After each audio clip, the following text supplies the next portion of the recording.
2020년 10월 24일 토요일 오늘의 말씀을 함께 나누도록 하겠습니다. 오늘 말씀의 제목은 너를 내게 속하게 하였느니라입니다. 본문 말씀은 에스겔 16장 1절부터 14절까지 말씀입니다. 읽겠습니다. 또 여호와의 말씀이 내게 임하여 이르시되 인자야 예루살렘으로 그 가증한 일을 알게 하여 이르기를 주 여호와께서 예루살렘에 관하여 이같이 말씀하시되 내 근본과 난 땅은 가나안이요 내 아버지는 아모리 사람이요 내 어머니는 헷 사람이라. 내가 난 것을 말하건대 내가 날 때에 내 배꼽줄을 자르지 아니하였고 너를 물로 씻어 정결하게 하지 아니하였고 내게 소금을 뿌리지 아니하였고 너를 강보로 싸지도 아니하였나니 아무도 너를 돌보아 이 중에 한 가지라도 내게 행하여 너를 불쌍히 여긴 자가 없었으므로 내가 나던 날에 내 몸이 천하게 여겨져 내가 들에 버려졌느니라. 내가 내 곁으로 지나갈 때에 내가 피투성이가 되어 발짓하는 것을 보고 내게 이르기를 너는 피투성이라도 살아있으라. 다시 이르기를 너는 피투성이라도 살아있으라 하고 내가 너를 들의 풀같이 많게 하였더니 내가 크게 자라고 심히 아름다우며 유방이 뚜렷하고 내 머리털이 자랐으나 내가 여전히 벌거벗은 알몸이더라. 내가 내 곁으로 지나며 보니 내 때가 사랑을 할 만한 때라. 내 옷으로 너를 덮어 벌거벗은 것을 가리고 내게 맹세하고 언약하여 너를 내게 속하게 하였느니라. 나 주 여호와의 말이니라. 내가 물로 내 피를 씻어 없애고 내게 기름을 바르고 수 놓은 옷을 입히고 물돼지 가죽신을 신기고 가는 배로 두르고 모시로 덧입히고 폐물을 채우고 팔고리를 손목에 끼우고 목걸이를 목에 걸고 코고리를 코에 달고 귀고리를 귀에 달고 화려한 왕관을 머리에 씌웠나니 이와 같이 내가 금 은으로 장식하고 가는 배와 모시와 수 놓은 것을 입으며 또 고운 밀가루와 꿀과 기름을 먹음으로 극히 곱고 형통하여 왕후의 지위에 올랐느니라. 내 화려함으로 말미암아 내 명성이 이방인 중에 퍼졌음은 내가 내게 입힌 영화로 내 화려함이 온전함이라. 나 주 여호와의 말이니라. 아멘. 오늘부터 우리가 함께 나눌 에스겔 16장의 말씀은 크게 네 부분으로 나누어집니다. 첫 번째 부분은 오늘 본문의 말씀인 1절부터 14절까지의 말씀으로 하나님의 은혜 가운데 택함을 입은 이스라엘 백성들에 대해서 말씀을 하고 있습니다. 그리고 두 번째 부분은 15절부터 34절까지의 말씀으로 하나님의 언약을 저버리고 행음을 하는 이스라엘 백성들의 모습에 대해서 말씀을 하고 있습니다. 그리고 세 번째 부분은 35절부터 52절까지의 말씀으로 하나님의 언약을 저버린 이스라엘 백성들에 대한 하나님의 심판에 대한 말씀이 기록되어 있습니다. 그리고 네 번째 부분은 53절부터 63절까지의 말씀으로 그럼에도 불구하고 하나님께서 하나님이 하신 언약을 기억하여 이스라엘을 향한 회복을 선포하시는 말씀이 기록되어 있습니다. 우리는 이러한 에스겔 16장 그 전체 말씀의 어떤 요약을 통해서 하나님의 심판이라는 것이 결국 멸망을 위한 심판이 아니라 회복을 위한 구원을 위한 심판이라는 것을 분명하게 알 수 있게 됩니다. 지금부터 오늘 본문의 말씀인 에스겔 16장 첫 부분 1절부터 14절까지의 말씀을 함께 나누도록 하겠습니다. 오늘 말씀의 시작은 이러합니다. 먼저 1절과 2절의 말씀입니다. 제가 읽겠습니다. 또 여호와의 말씀이 내게 임하여 이르시되 인자야 예루살렘으로 그 가증한 일을 알게 하여. 아멘. 하나님께서 에스겔 선지자에게 하실 말씀을 시작하시면서 지금부터 예루살렘이 하나님께 대하여 얼마나 가증한 일을 해왔는지를 내가 알게 하시겠다라고 말씀을 하셨습니다. 하나님께서 이스라엘이 아닌 예루살렘으로 가증한 일을 알게 하실 것이다 라고 말씀하고 있는데, 이것은 성전이 있었던 예루살렘으로 대표되는 어떤 종교적인 우월감과 선민의식을 가진 모든 이스라엘 백성들을 표현하기 위한 것이라고 우리가 생각할 수 있습니다. 그러니까 예루살렘이라고 하는 표현을 그냥 이스라엘로 하나님의 은혜를 입은 사람들로 그렇게 생각해도 된다라는 것이죠. 에스겔 16장을 시작하면서 하나님께서 에스겔 선지자에게 이렇게 예루살렘으로 그 가증한 일을 알게 하겠다라고 말씀하신 것으로 우리는 먼저 무엇을 알 수 있습니까? 이스라엘이 하나님께 가증한 일을 하면 안 되는 하나님의 은혜를 입은 사람들이었는데, 그럼에도 불구하고 하나님께 가증한 일을 했다는 것을 알 수 있죠. 그리고 이렇게 하나님께서 그들의 잘못을 직접적으로 알려주신다는 것은, 그렇게 하지 않으면 그 사람들은 하나님께 자신들이 어떠한 행동을 하고 있는지도 모를 정도로 이미 하나님으로부터 멀어져 있는 상황이라는 것을 알 수가 있는 것입니다. 이어지는 말씀 3절 보도록 하겠습니다.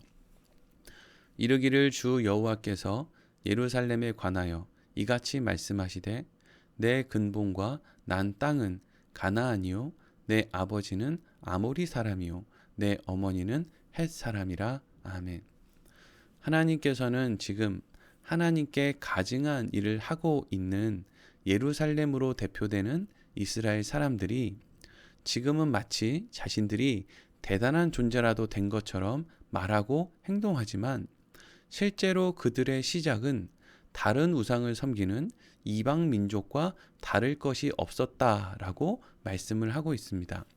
그래서 하나님께서는 이스라엘 백성들이 태어난 곳은 가나안이고 아버지는 아모리 사람, 어머니는 헷 사람이라고 말씀하셨습니다.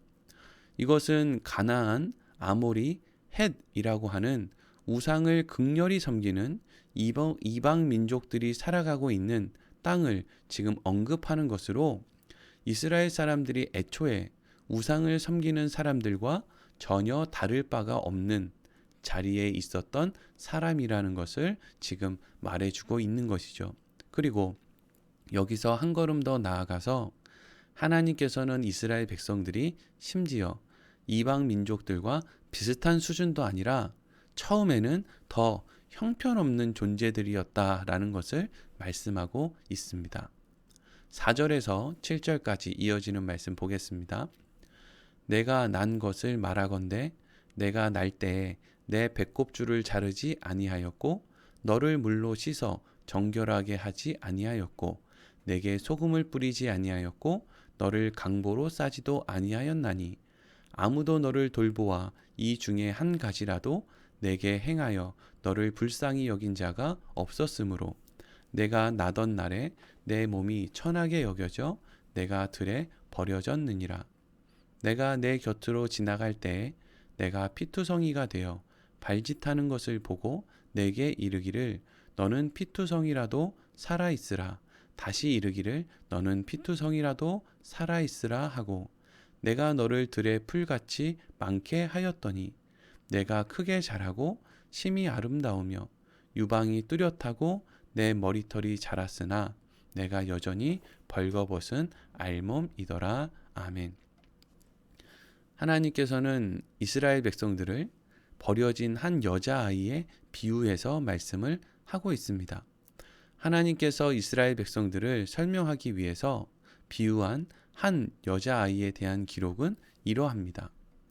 한 여자아이가 있었습니다. 당시 남아를 선호하는 시대였기 때문에 그 여자아이의 부모는 아이가 태어났을 때 기뻐하기는커녕 대충 방치하다가 들에 버려버렸습니다.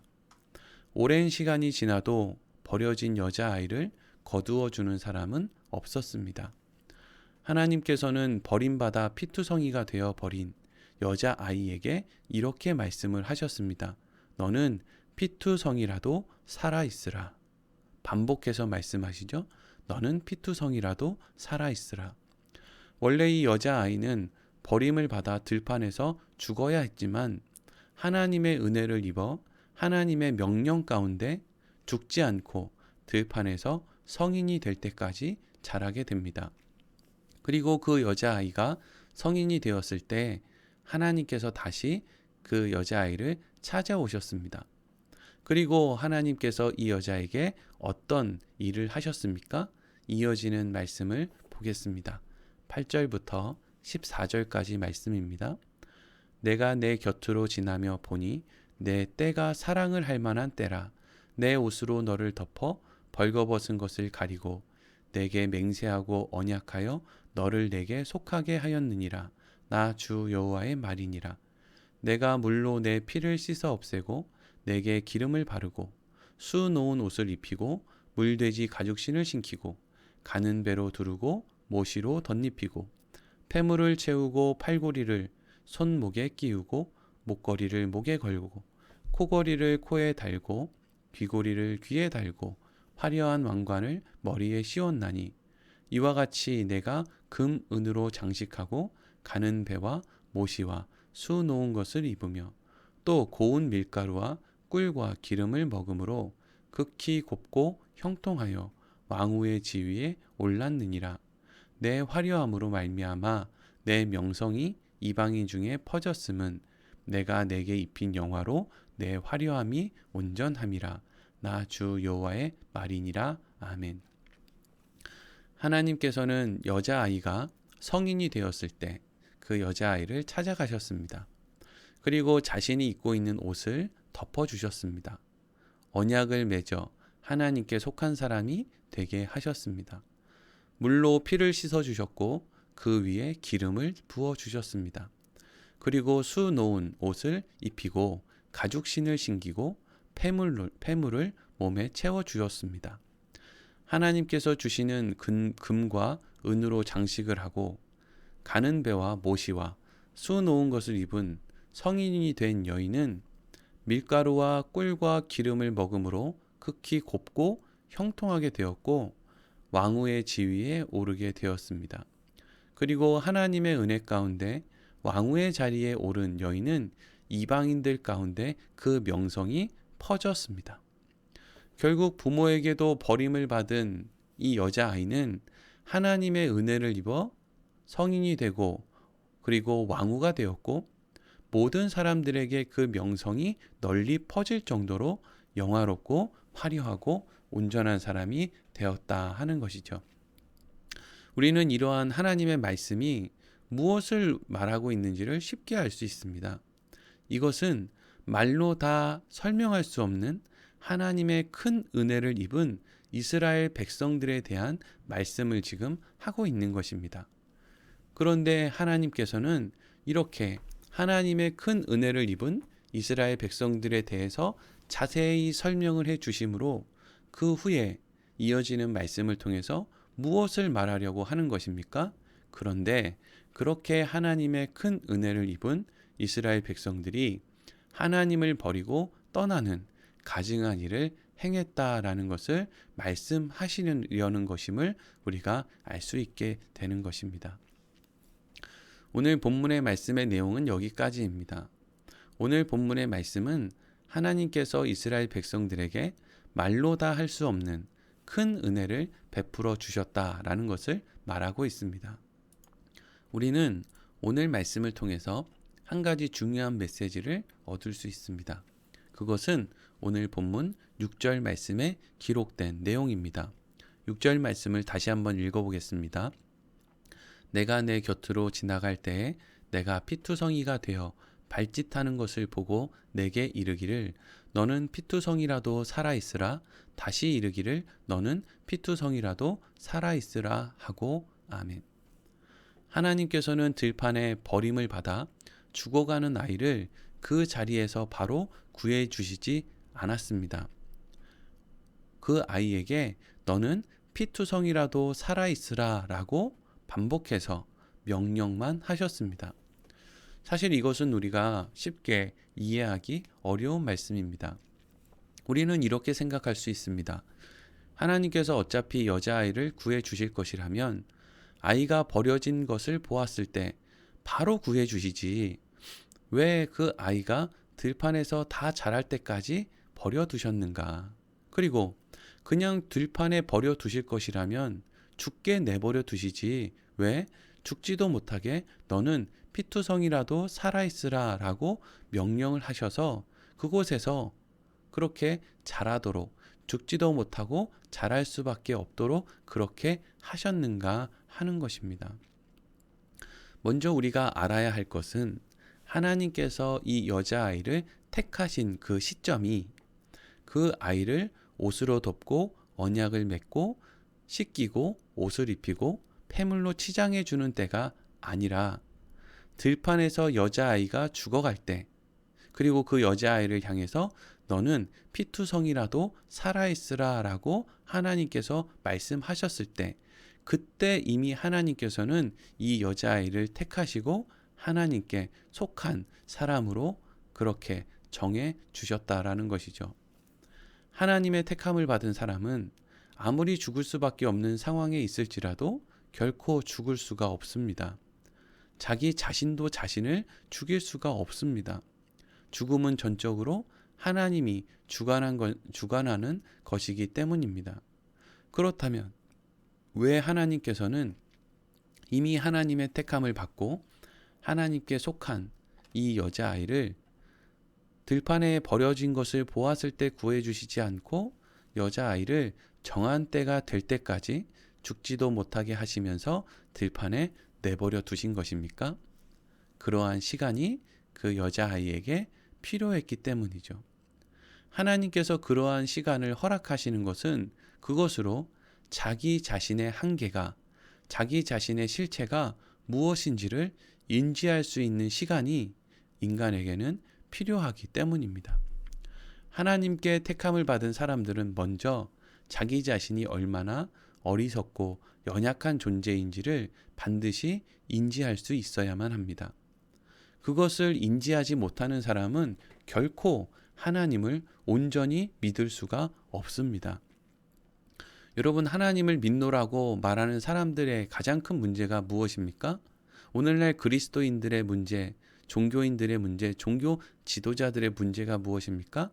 하나님을 믿노라고 말을 하는데 온전히 하나님을 믿는 것이 아니라 내가 믿고 싶은 만큼만 믿는다는 것입니다.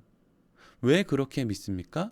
아직 자기 자신이 얼마나 어리석고 연약한지를 완전히 바르게 인지하지 못했기 때문입니다. 그래서 하나님께서는 하나님의 택함을 받은 사람들의 인생에 너는 피투성이라도 살아있으라 라고 명령하시는 시기를 허락하시는 것입니다.